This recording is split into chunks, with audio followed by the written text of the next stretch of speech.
The Consolidated B-24 Liberator was an American heavy bomber that was produced in unparalleled numbers during World War II. Along with the B-17 Flying Fortress, it formed the backbone of the American bomber force and could complete strategic missions that its more famous cousin could not. The B-24's origins date back to 1938, when the Consolidated Aircraft Corporation was asked by the United States Army Air Corps to begin producing B-17s under license. Executives of the company felt they could create a superior aircraft instead, and ultimately submitted the design for the B-24, which the Air Corps accepted. While the B-17 was sleek and intimidating, the B-24 implemented unique design choices that made it less attractive. Similar to the flying boats that Consolidated produced, the Liberator featured a large, boxy fuselage and a long shoulder-mounted wing. While the high wings made crash landings more fatal since they forced the fuselage to absorb impacts, they were also the secret to the B-24's success. Designed by David Davis, the Davis wing was long and tapered and had a laminar effect that reduced drag, allowing significant lift and speed.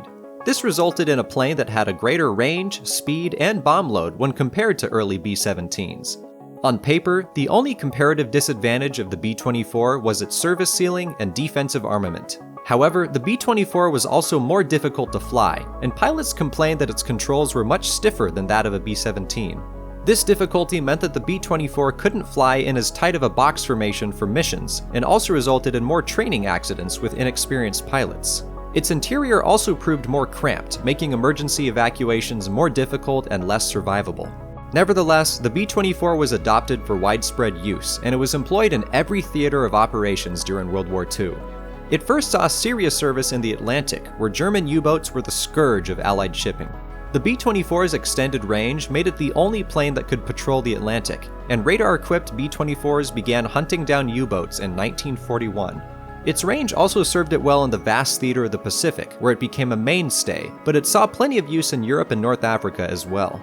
In fact, it was actually a B-24 that first completed 25 combat missions in the 8th Air Force, more than 3 months before the B-17 Memphis Belle did the same.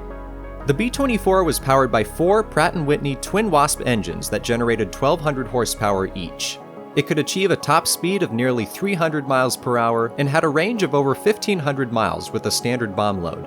It bristled with 10 50 caliber machine guns between 4 turrets and 2 waist positions, and could carry 5,000 pounds of bombs in a standard payload. However, it could hold up to 8,000 pounds of bombs internally, with additional capacity when using external bomb racks.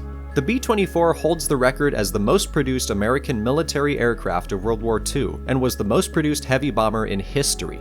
By the end of the war, nearly 18,500 had been produced. The B-24 was even refashioned into other variants, such as the maritime BB-4Y-2 Privateer and the transport C-87 Liberator Express. While the B-17 is much more famous today, the B-24 quietly played a truly vital role in the air war of World War II. And that is the B-24 Liberator in a nutshell.